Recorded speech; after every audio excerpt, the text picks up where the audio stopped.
Hi guys, welcome to How to Solutions YouTube channel. In today's video, I'm going to show you how you can check YouTube post impression. Before getting into this video, must subscribe to our YouTube channel and click on the bell icon.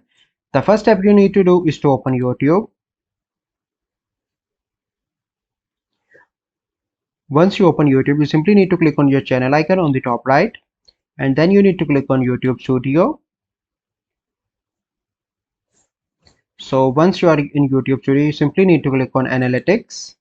And once you are in Analytics, you simply need to click on Content. And once you are in Content tab, you simply need to click on Post. And here you can check your post impression, like you can see that. So this is a process by which you can check YouTube post impression. I hope you find this video helpful.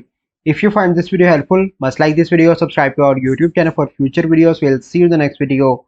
Thank you. Have a good day.